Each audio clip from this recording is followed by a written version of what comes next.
So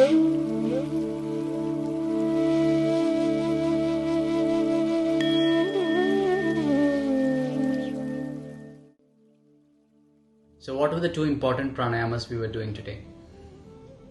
The first one is Nadi Shodhana. So we explained about Nadi Shodhana earlier. The second one was Bhramari Pranayama. So these two pranayamas are extremely important, especially just before meditation. Right? It helps you go inside, it helps you focus. Right? Especially if you have a monkey mind, a mind which jumps from one point to another, tuck, tuck, tuck, tuck, tuck. Right?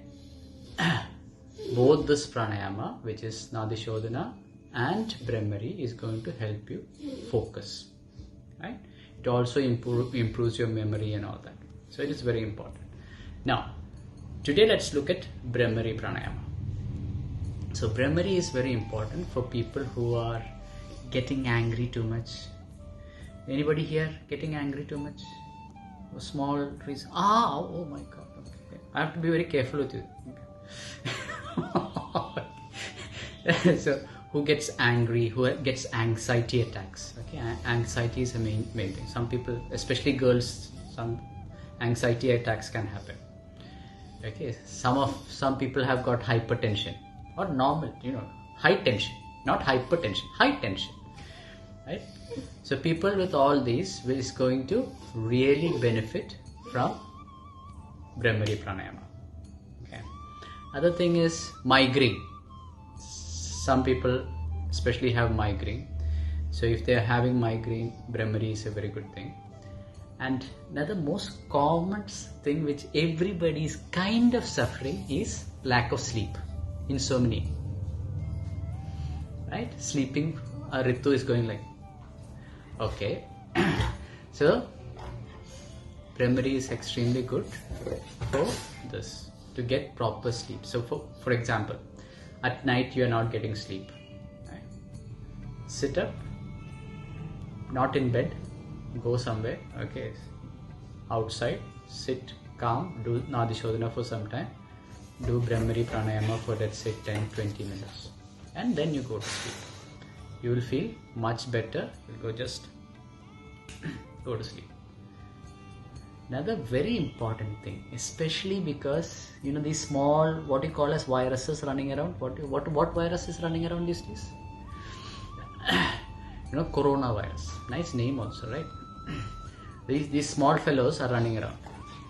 Now, how do you kill these small fellows? So it is found out by research that nitric oxide kills these viruses. Nitric oxide kills these viruses. And when you do Bhramari Pranayama, that buzzing sound which you are making, or bumblebee sound which you are making, helps create nitric oxide here. And that nitric oxide is helpful in killing the viruses which is going in. Okay, that doesn't mean that you should not take your vaccination. Okay, please. Okay.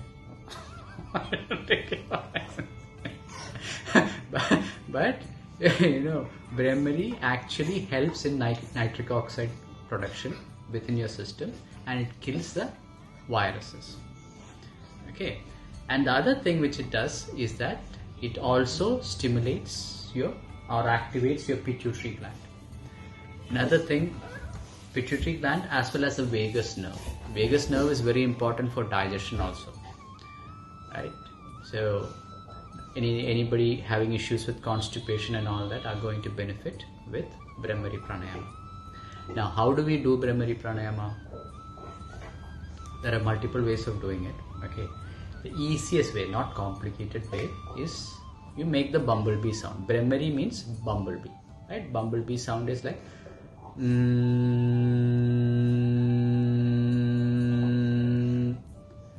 So you just close your eyes, sit in Padmasana or some easy pose. Okay, keep your spine straight, close your eyes, just go.